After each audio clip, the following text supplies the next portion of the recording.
یہ جو حاجی حضرات جاتے ہیں حج کے لیے، یہ ان کے خاندان والوں کے لیے بھی بڑی مغفرت کا ذریعہ ہوتا ہے۔ ایک حدیث مبارکہ میں آتا ہے کہ ایک آدمی حج کے لیے جاتا ہے تو اس کے خاندان میں سے 400 آدمی، حدیث مبارکہ میں آتا ہے کہ انسان جب حج کرتے ہیں تو گناہوں سے ایسے پاک صاف ہو جاتے ہیں جیسے کہ اس وقت ایک بچہ گناہوں سے پاک صاف پیدا ہوتا ہے۔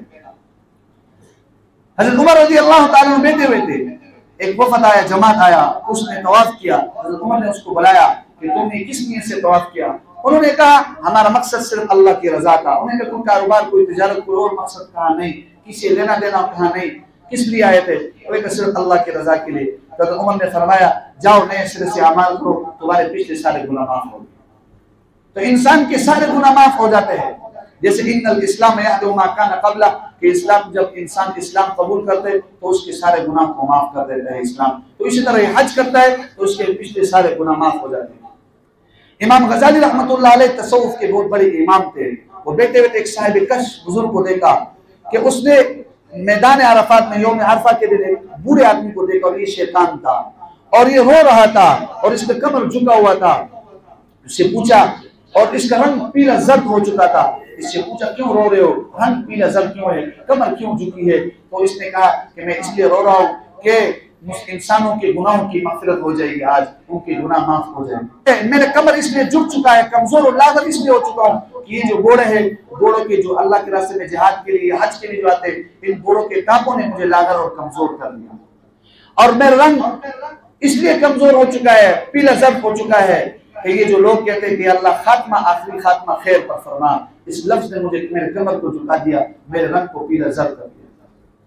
تو شیطان کے لیے اس دن بہت بڑی ہلاکت ہوتی ہے اور انسان کے لیے مغفرت اور بخشش کا ذریعہ ہوتا ہے۔ لہذا یہ جو حاجی حضرات جاتے ہیں حج کے لیے، یہ ان کے خاندان والوں کے لیے بھی بڑی مغفرت کا ذریعہ ہوتا ہے۔ پھر کون سا عمل افضل ہے؟ آپ نے فرمایا الحج المبرور، وہ حج جو قبول شدہ ہو۔ حج مبرور کی تعریف جو قبول شدہ حج ہو، امام بخاری کے کتاب البخاری میں حاشیے میں معنی اس کا لکھا ہے کہ حج مبرور حج مقبول کو کہتے ہیں۔ ایک معنی یہ ہے کہ انسان حج کرنے سے پہلے جو گناہ کرتے تھا، حج کرنے کے بعد اس گناہ کو چھوڑ دیتے ہوئے حج مقبول ہے، حج مبرور ہے۔ پہلے یہ سگریٹ پیتا تھا، حج کرنے کے بعد سگریٹ کو چھوڑ دے تو یہ حج مبرور ہے۔ ایک حدیث مبارکہ میں آتا ہے، آپ علیہ السلام نے فرمایا، ابو ہریرہ رضی اللہ تعالیٰ عنہ سے مروی، العمرۃ الی العمرہ کفارۃ لما بینہما والحج المبرور لیس له جزاء الا الجنہ۔ ایک عمرہ کے بعد دوسرا عمرہ کرنا، یہ درمیان میں اس کے لیے کفارہ ہو جاتے ہیں، انسان کے گناہ کو معاف کر دیتے ہیں، اور حج کا جو ثواب ہے وہ جنت ہے۔ آپ علیہ السلام نے فرمایا، ابو ہریرہ رضی اللہ تعالیٰ سے مروی فرماتے، ثلاثۃ وفد اللہ، تین چیزیں اللہ کے وفد ہے، الحاجی والغازی والمعتمر۔ ایک حاجی، ایک عمرہ کرنے والا، ایک حاج، ایک جہاد کرنے والا غازی۔ آپ علیہ السلام نے فرمایا الحجاج والعمار ہؤلاء وفد اللہ، یہ اللہ کے وفود ہے، حاجی اور عمرہ کرنے والے ہیں۔ لا یریدون الا رضا اللہ، ان کا مقصد کیا ہوتا ہے؟ اللہ کی رضامندی۔ ان اجابہم اللہ، ان دعوا اللہ اجابہم اللہ، یہ اگر دعا مانگتے تو اللہ پاک ان کی دعا کو قبول کرتے ہیں۔ ہؤلاء ضیوف الرحمن، یہ سارے کے سارے یہ رحمان کے مہمان ہے، یہ رحمان کے مہمان ہے۔ لا فی بلد اللہ الحرام، اللہ کے محترم شہر میں، لا یریدون الا رضا الرحمن، ان کا مقصد اور ان کا ارادہ کیا ہے؟ صرف اللہ کی رضامندی۔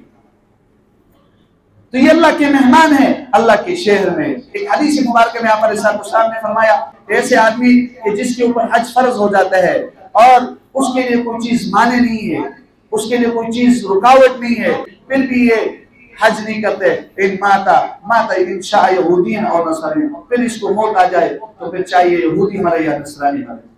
یعنی شک ہے، ایسا نہ ہو کہ اس کے اوپر حج واجب ہو گیا تھا، فرض ہو گیا تھا اور اس کے لیے کوئی رکاوٹ نہیں تھا اور پھر بھی اس نے حج نہیں کیا، ایسے نہ ہو کہ یہودی ہو کر مرے یا نصرانی ہو کر مرے۔ تو یہ جو حج ہے یہ انسانوں کی کفارے کا ذریعہ بن جاتے ہیں۔ یہ جو حاجی حضرات جاتے ہیں حج کے لیے، یہ ان کے خاندان والوں کے لیے بھی بڑی مغفرت کا ذریعہ ہوتا ہے۔ ایک حدیث مبارکہ میں آتا ہے کہ ایک آدمی حج کے لیے جاتا ہے تو اس کے خاندان